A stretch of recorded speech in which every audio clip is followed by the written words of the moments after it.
Supreme কোর্টে বড় সড় ধাক্কা খেলেন মমতা বন্দ্যোপাধ্যায় অভিষেক বন্দ্যোপাধ্যায়রা। বড় জয় ছিনিয়ে নিল কেন্দ্র।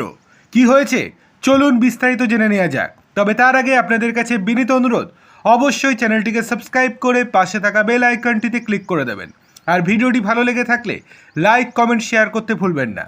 চলে আসি মূল খবরে। আতঙ্কের নাম পেগাসাস। বছর কয়েক আগে দেশের রাজনীতিতে শোরগোল ফেলেছিল এই নাম। বিরোধীরা সরাসরি অভিযোগ তুলেছিল কেন্দ্রের বিরুদ্ধে। পেগাসাস ব্যবহার করেই নাকি আড়ি পাতা চলছিল অভিষেক বন্দ্যোপাধ্যায়, মমতা ব্যানার্জি, রাহুল গান্ধীর মতো বিরোধী নেতাদের মোবাইল ফোনে।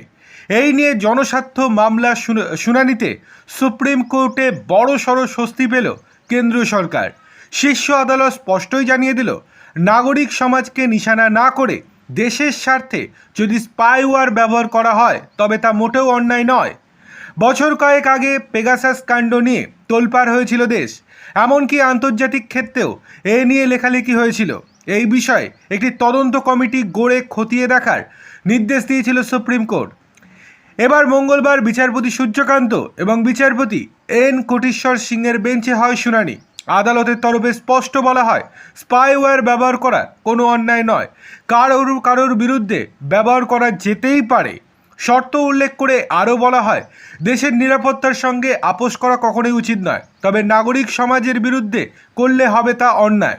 বিচারপতি সূর্যকান্ত আরও বলেন, বর্তমানে যে পরিস্থিতি রয়েছে দেশ তাতে আরও সাবধানী হওয়া প্রয়োজন। উল্লেখ্য, আদালতের তদন্ত কমিটির রিপোর্ট প্রকাশের দাবি জানান আবেদনকারীর আইনজীবী। পাল্টা এই দিন আদালতের তরফে বলা হয়, দেশের নিরাপত্তা এবং সার্বভৌমিকতার প্রশ্ন জড়িয়ে ওই রিপোর্টের সঙ্গে তা ছোঁয়া যাবে না। তবে কোনো ব্যক্তি যদি প্রশ্ন করেন যে তার নাম আছে কি না, তাহলে তা আলাদাভাবে তাকে জানানো যেতেই পারে।